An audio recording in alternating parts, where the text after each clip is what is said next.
Dear students, पिछली ई class में हमने उन धार्मिक और सामाजिक कारणों के बारे में जाना जो छठी शताब्दी ईसा पूर्व बौद्ध धर्म और जैन धर्म के उदय में सहायक सिद्ध हुए थे। और इस क्लास में हम ये जानेंगे कि वो ऐसे कौन से आर्थिक कारण थे, आर्थिक स्थितियाँ थी जिनकी वजह से जैन धर्म एवं बौद्ध धर्म के उदय में सहायता मिली। तो उनमें जो पहला कारण है वो था नगरों का विकास एवं वैश्य वर्ग की स्थिति में वृद्धि। छठी शताब्दी ईसा पूर्व आर्थिक क्षेत्र में कई सकारात्मक परिवर्तन हुए थे। इन परिवर्तनों के कारण वैश्य वर्ग की आर्थिक स्थिति मजबूत हुई थी, वो अधिक अमीर बन गए थे, धन संपन्न हो गए थे। लेकिन जो परंपरागत ब्राह्मणवादी वर्ण व्यवस्था थी, उस व्यवस्था में वैश्य वर्ग को तीसरा ही स्थान प्राप्त था समाज में, यानी दो वर्ण उससे ऊपर समझे जाते थे और उन्हें एक तीसरे दर्जे की स्थिति प्राप्त थी। ऊपर वाले दो वर्ण कौन से थे? सबसे ऊपर समाज में महत्वपूर्ण माना जाता था ब्राह्मण वर्ग और दूसरा था क्षत्रिय वर्ग, तीसरा ये वैश्य वर्ग आता था, यानी व्यापारी वर्ग। तो इस तीसरी स्थिति से उन्हें थोड़ा सा असंतोष होता था कि यदि हम आर्थिक रूप से अधिक संपन्न हैं, राज्य के लिए इतना अधिक योगदान देते हैं, तो फिर हमें उतना महत्व क्यों नहीं मिलता सामाजिक और व्यवस्था में। इस चीज़ का उन्हें थोड़ा सा असंतोष था। और साथ में ये भी था कि जो ये ब्राह्मणवादी व्यवस्था थी, इसमें ब्याज पे पैसा देने, महाजनी करने, व्यापार करने, व्यवसाय करने पर कई प्रतिबंध लगाए गए थे और ब्याज पर पैसा दे के पैसा कमाने को घृणा की दृष्टि से देखा जाता था, हीन दृष्टि से देखा जाता था, यानी उसे पसंद नहीं किया जाता था। तो इससे भी उनको ऐसे लगता था वैश्य वर्ग को कि उसी धन का उपयोग सभी वर्ग कर रहे हैं, अपने अपने विकास के लिए भी कर रहे हैं, लेकिन उसके बावजूद भी उन्हें उनके कार्य को हीन दृष्टि से देखा जाता है। एक अन्य कारण ये भी था कि इस व्यापारी वर्ग की संपत्ति का बहुत बड़ा हिस्सा ब्राह्मणों को दान देने में, या जो परंपरागत व्यवस्था थी उसमें जो कर्मकांड होते थे, यज्ञ या अन्य कर्मकांड, उनके खर्चे में ही उनका बहुत अधिक धन खर्च हो जाता था, व्यय हो जाता था।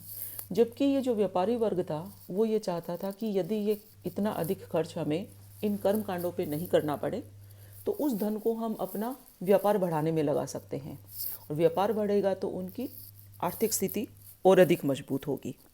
इसलिए भी ये उसको वैश्य वर्ग उसको परंपरागत ब्राह्मण वर्ग उसको व्यवस्था को इतना अधिक पसंद नहीं करता था। इसके साथ ये भी था कि अब जो ये व्यापारी वर्ग था अधिक संपन्न, वो संपन्नता के साथ साथ उसमें राजनीतिक महत्वाकांक्षा भी आने लगी, यानी अब वह समाज में अपनी सामाजिक ही नहीं राजनीतिक स्थिति को भी सुदृढ़ करना चाहता था, जिससे उसको व्यापार बढ़ाने में, अपना विकास करने में, आर्थिक समृद्धि लाने में किसी भी प्रकार की रोक टोक न रहे, या राज्य उसका सहयोग करे। तो ऐसे में वो ऐसा इस प्रकार के कोई धर्म चाहता था कि जो इतना कठोर नहीं हो, उनको हेय दृष्टि से नहीं देखे। इसलिए इस वैश्य वर्ग ने इन जैन एवं बौद्ध धर्मों के उदय में बहुत महत्वपूर्ण भूमिका निभाई, उनको आर्थिक सहायता भी दी, क्योंकि इन धर्मों में न तो कोई व्यापारिक प्रतिबंध लगाए गए थे और न ही खर्चीली पूजा पद्धति पर बल दिया गया था। दूसरा आर्थिक कारण था कि इस समय क्षत्रिय वर्ग की स्थिति में भी अधिक सुधार हुआ था, मजबूती आई थी, और जो बड़े बड़े युद्ध होते थे उनमें लोहे के प्रयोग से बड़े राज्यों का विकास होने लगा, और जो राजस्व प्राप्त होता था, भाई राज्य का आकार बड़ा होगा तो कर के रूप में अधिक संपत्ति एकत्र होगी, तो इससे जो कर प्राप्त होता था उससे शासक वर्ग, यानी शासक वर्ग कौन था? क्षत्रिय, उनकी स्थिति भी मजबूत हो गई थी। राज्यों की बड़ी बड़ी सेनाएं हो गई थी और उन सेनाओं के खर्चा चलाने के लिए भी धन की आवश्यकता होती थी। इसी काल में 16 महाजनपदों का भी उदय हुआ था और इन महाजनपदों में सर्वोच्च स्थान प्राप्त करने का आपसी संघर्ष भी प्रारंभ हो गया था। तो इन संघर्ष के कारण प्रत्येक महाजन को या प्रत्येक छोटे मोटे राज्य को धन संपत्ति की जरूरत होती थी और वो धन संपत्ति किससे आती? व्यापारी वर्ग से। और उनकी बढ़ती महत्वाकांक्षाओं पर कौन अंकुश लगा रहा था? परंपरागत ब्राह्मणवादी या वैदिक व्यवस्था।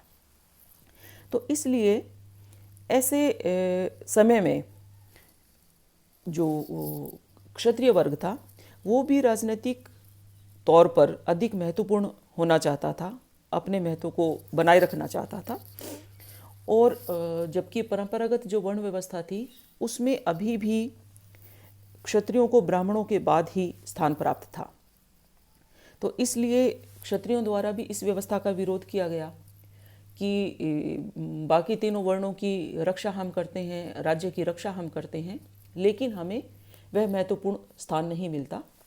और दूसरा ये भी कि अपने विस्तार के लिए क्षत्रिय वर्ग अपने राज्यों के साम्राज्य के विस्तार के लिए जब इनसे व्यापारी वर्ग से पैसा उधार लेता था तो इसको भी ब्राह्मण जो वर्ग था वो बहुत अधिक पसंद नहीं करता था। तो इसलिए हम उस समय के यदि इतिहास को देखें तो ये संयोग नहीं मान सकते कि बुद्ध एवं महावीर का जो संबंध था वो क्षत्रिय वर्ग था, क्षत्रिय वर्ग से था। इस वर्ग से ही ये लोग उत्पन्न हुए थे और कहीं ना कहीं क्षत्रिय वर्ग और जो वैश्य वर्ग था उनमें उनकी महत्वाकांक्षाओं में, इच्छाओं में एक रूपता आई और वो दोनों ही ब्राह्मण वर्ग के प्रति कहीं असंतोष रखते थे। इसके अलावा यदि हम समाज के अन्य वर्गों को भी देखें तो शूद्र वर्ग में भी कहीं ना कहीं असंतोष था। ब्राह्मणवादी वर्ण व्यवस्था में सबसे अधिक निम्न स्थान शूद्रों को दिया गया था। जाति व्यवस्था की कठोरता के कारण शूद्रों के साथ अस्पृश्यता का व्यवहार किया जाता था। उन्हें शिक्षा प्राप्त करने और यज्ञ करने का भी अधिकार प्राप्त नहीं था। लेकिन यदि हम ब्राह्मणवादी वर्ण व्यवस्था में शूद्रों को मोक्ष प्राप्त करने का अधिकार भी नहीं था। तो इस प्रकार से उनकी स्थिति समाज में सबसे ज़्यादा दयनीय थी। ना तो इस संसार में उन्हें बहुत अधिक सम्मान और अच्छा व्यवहार मिलता था, उनके साथ अच्छा व्यवहार नहीं किया जाता था, और साथ ही साथ उन्हें यह भी पता था कि जो व्यवस्था चली आ रही है उसमें उन्हें मृत्यु के बाद भी सुख प्राप्त करने की उनके लिए कोई संभावना नहीं है, क्योंकि शूद्रों को मोक्ष ही नहीं मिलेगा, यानी वो बार बार से शूद्र रूप में ही जन्म लेते रहेंगे। लेकिन जो ये नए धर्म आए थे, जैन एवं बौद्ध धर्म, तो वो उनके लिए, शूद्रों के लिए एक अच्छा अवसर लेकर आए उनकी स्थिति में सुधार के लिए। इन दोनों धर्मों में सहज पूजा पद्धति थी, खर्चीली नहीं थी, और इसमें शूद्र एवं दासों को भी मोक्ष प्राप्त करने का अधिकार प्राप्त था। तो इस वर्ण ने भी कौन सा वर्ण, जो शूद्र वर्ण था, उसने भी जैन एवं बौद्ध धर्म के प्रति अधिक उत्साह दिखाया और बड़ी संख्या में जो इस वर्ण के लोग थे वो बौद्ध धर्म और जैन धर्म को अपनाने लगे। इसके साथ साथ हम एक और अन्य महत्वपूर्ण वर्ग था जो जनसंख्या का बहुसंख्यक था, उसका प्रतिशत अधिक था, वो था कृषक वर्ग। इस समय जो आर्थिक वृद्धि हुई और राजनीतिक बड़े बड़े राज्यों का उदय हुआ, उससे जनसंख्या में भी वृद्धि हुई, और इस जनसंख्या के लिए अधिक खाद्यान्न कौन उत्पन्न करता था? कृषक वर्ग। और उसका कृषि का महत्वपूर्ण आधार था पशु। लेकिन जो ब्राह्मणवादी व्यवस्था थी उसमें यज्ञों में बहुत बड़े पैमाने पर पशुओं की बलि दी जाती थी, यानी पशु बलि का प्रचलन था। और इससे क्या होता था कि कृषक वर्ग का जो महत्वपूर्ण आधार था उनकी कृषि का, उसको बहुत अधिक हानि हो रही थी। इस बलि व्यवस्था से। तो कृषक वर्ग चाहता था कि किसी ऐसे धर्म को अपनाया जाए जिसमें बलि न दी जाती हो और उनका जो पशुधन है वो सुरक्षित रह सके। और इस आकांक्षा ने भी जो कृषक वर्ग की ये आकांक्षा थी, उसने अहिंसा पर बल देने वाले जैन धर्म एवं बौद्ध धर्म के उदय में महत्वपूर्ण भूमिका निभाई। उसके अलावा कुछ और छोटे मोटे हम कारण देख लेते हैं कि इस समय लोहे का प्रयोग होने लगा था कृषि में, युद्ध में। इससे अधिक अन्न का उत्पादन हुआ और इससे अधिक अन्न के उत्पादन होने से नगरों एवं व्यापारों का विकास हुआ। और धीरे धीरे हम देखते हैं, आज जैसे हम कागज़ के नोट देखते हैं, उसी प्रकार से इस समय तक आते आते वस्तुओं के बजाय सिक्कों के रूप में धन का संग्रह होने लगा था। और यह अपेक्षाकृत अधिक आसान था। यानी 100 गायों का जितना मूल्य होता है उतने मूल्य का आप सोना या चांदी लेकर तो चल सकते हैं, लेकिन 100 गायों को एक स्थान से दूसरे स्थान पर लेके जाना और उनके बदले में व्यापार करना, हम समझ सकते हैं कि व्यवहारिक रूप से कितना कठिन हो सकता है और कोई बहुत ये प्रैक्टिकल बात भी नहीं थी। तो इसलिए जब ये धन का संग्रह सिक्कों के रूप में होना शुरू हो गया तो व्यापारियों के लिए दूर दूर तक जाके व्यापार करना आसान हो गया। इससे व्यापार में वृद्धि हुई और वैश्य वर्ग की स्थिति में, संपन्नता में और उनकी महत्वाकांक्षाओं में भी वृद्धि हुई। तो इस प्रकार हम देख सकते हैं कि क्षत्रिय एवं वैश्य वर्ग की न सिर्फ इच्छाओं और महत्वाकांक्षाओं में एक रूपता थी, बल्कि उनके असंतोष में भी एक रूपता थी। और उसी का साथ किसने निभाया? शूद्र वर्ग के असंतोष ने भी और किसानों के, कृषक वर्ग के असंतोष ने भी उनका साथ निभाया। इसलिए हम देखते हैं उस समय के इतिहास में कि जैन एवं बौद्ध धर्म को सबसे अधिक प्रश्रय क्षत्रिय राजाओं और वैश्य वर्ग से मिला। क्षत्रिय राजाओं ने तो उन्हें अपने राज्य में स्थान दिया और वैश्य वर्ग ने उन्हें बहुत अधिक दान दिए। सेठों, साहूकारों ने विशाल मात्रा में इन दोनों धर्मों के प्रचारकों को दान दिए।